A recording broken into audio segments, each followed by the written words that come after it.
नमस्कार। मैं डॉक्टर श्रद्धा तिवारी, सह आचार्य राजनीति विज्ञान। बच्चों, आज हम थर्ड ईयर का फर्स्ट पेपर का सेकंड टॉपिक अरस्तु को प्रारंभ करेंगे। अरस्तु के विचारों को, अरस्तु का जीवन पद्धति के ऊपर हम विस्तृत से चर्चा करेंगे।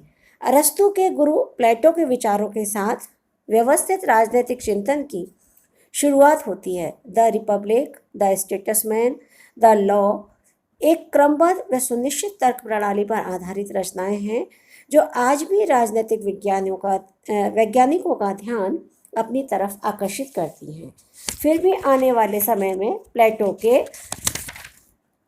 अधिकांश विचार, विशेषतः रिपब्लिक के, अव्यवहारिक सिद्ध हुए। इस अव्यवहारिकता का रहस्य उस दार्शनिक पद्धति में छुपा है जिसके परिणाम स्वरूप प्लेटो एक कल्पनावादी दार्शनिक बनकर रह गए और उनके सिद्धांत व्यापक आलोचना के केंद्र बन गए। प्लेटो के सिद्धांतों व आलोचनाओं के साथ अरस्तु का ऐतिहासिक रिश्ता है।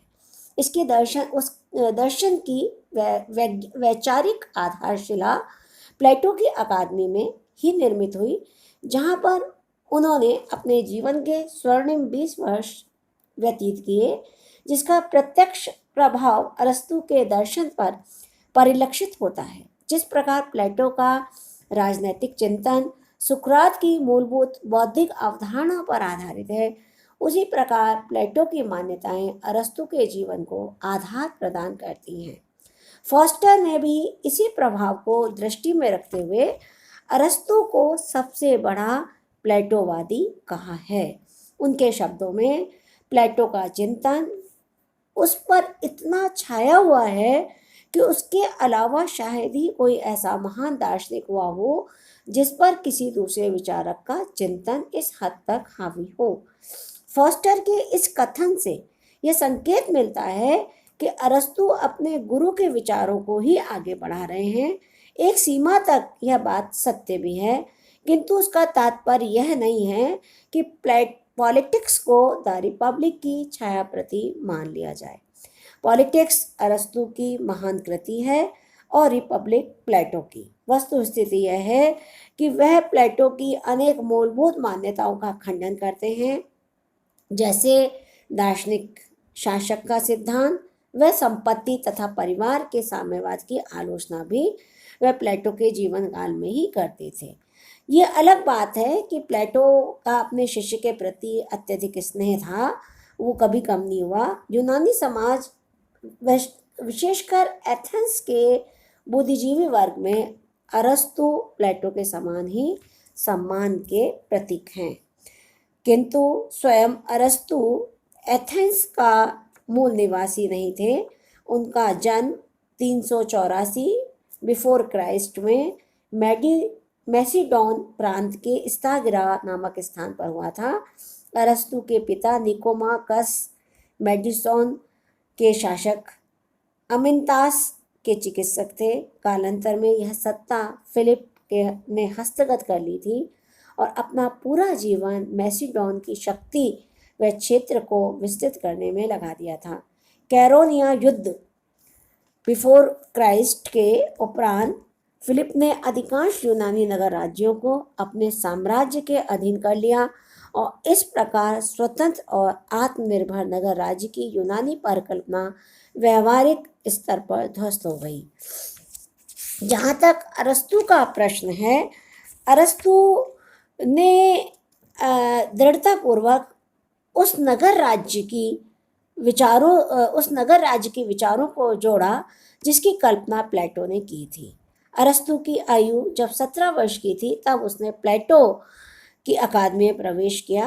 कालक्रम की दृष्टि से यह 367 BC का समय था और इसी समय प्लेटो ने दियोनुसियस द्वितीय को दर्शन की शिक्षा प्रदान करने के लिए सिराक्यूज की यात्रा प्रारंभ की। अरस्तु प्लेटो की अकादमी का योग्यतम शिष्य था और यहाँ पर उसने एक शिक्षक के रूप में भी कार्य किया।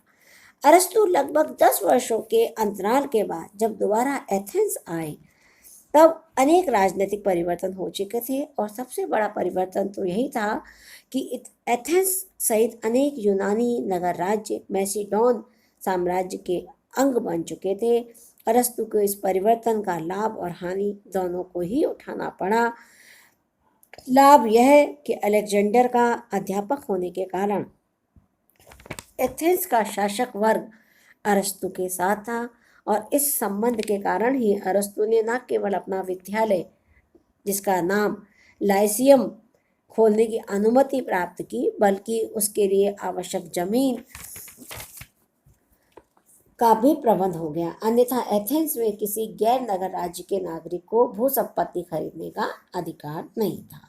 अरस्तु की पारिवारिक पृष्ठभूमि व प्लेटो से उसकी निकटता ऐसे तत्व हैं जो उसके राजनीतिक चिंतन और अध्ययन पद्धति को बड़ी सीमा तक प्रभावित करते हैं। लेकिन अपने जीवन में जिस उतार चढ़ाव को वे देख रहे थे, या राजनीतिक परिदृश्य जो था, ऐतिहासिक परिवर्तन आकार ले रहे थे, अरस्तु उससे इतने अप्रभावित हैं मानो उसके समय में ये घटनाएं घटित ही नहीं हुई हों। अरस्तु के जन्म के समय स्पार्टा का पतन प्रारंभ हो चुका था। जब यह प्लेटो की अकादमी से निकले, लगभग बिफोर क्राइस्ट 347, तब तक मैसिडोन का एक शक्ति के रूप में उदय हो चुका था, और देखते देखते कैरोनिया के युद्ध के बाद यूनान के स्वतंत्र एवं आत्मनिर्भर नगर राज्यों के स्थान पर मैसिडोन का साम्राज्य स्थापित हो गया। अलेक्जेंडर तो यूनान की सीमा को भी पार कर गए तथा फारस साम्राज्य को विजित करते हुए 326 बिफोर क्राइस्ट में भारत पहुंच गए। 323 में जब अलेक्जेंडर की मृत्यु हो गई, तब यह ज्ञात विश्व का लगभग आधा भाग उनके अधीन हो चुका था। कहने का तात्पर्य यह है कि नगर राज्यों के स्थान पर विश्व साम्राज्य की कल्पना व्यवहारिक रूप प्राप्त कर रही थी, किंतु अरस्तु नगर राज्य को ही अपना आदर्श मानते थे।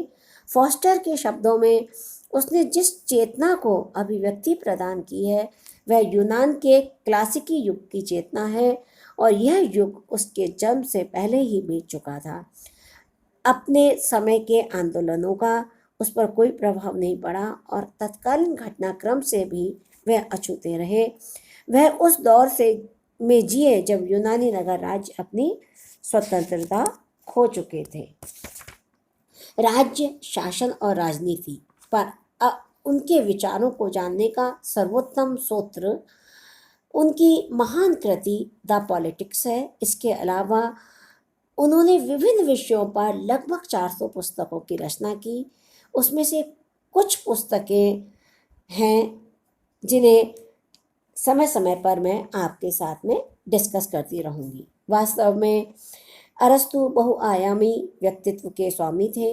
उसने न केवल राजनीति शास्त्र बल्कि प्राणी शास्त्र, अलंकार शास्त्र, काव्य शास्त्र, मनोविज्ञान, नीति शास्त्र, राजनीति शास्त्र का सवाल है तो नीति शास्त्र, ज्योतिष तथा भौतिक शास्त्र पर भी प्रामाणिक ग्रंथों की रचना की है। लेकिन जहाँ तक राजनीति शास्त्र का सवाल है, उसकी पुस्तक पॉलिटिक्स अद्वितीय है। प्राचीन यूनानी राजनीतिक दर्शन को समझने के लिए इससे प्रभावशाली कोई अन्य रचना नहीं है। यही कारण है कि बार्कर ने पॉलिटिक्स को राजनीति का सर्वश्रेष्ठ रचना कही है। अब प्रश्न यह उठता है कि पॉलिटिक्स को इतना महत्व क्यों दिया गया है? बच्चों, पॉलिटिक्स को इतना महत्व इसलिए दिया गया कि वो एक राजनीति शास्त्र का बेसिक ग्रंथ बन गई, जो वर्तमान परिदृश्य में भी हमारे साथ जुड़ करके आगे तक कार्य को महत्व प्रदान करती है। विषय क्षेत्र की दृष्टि से प्लेटो की रिपब्लिक भी कम महत्वपूर्ण नहीं रही है, बल्कि सत्य तो यह है कि पॉलिटिक्स और रिपब्लिक दोनों ही एक ही विषय वस्तु यानी सब्जेक्ट मैटर पर विचार करते हैं।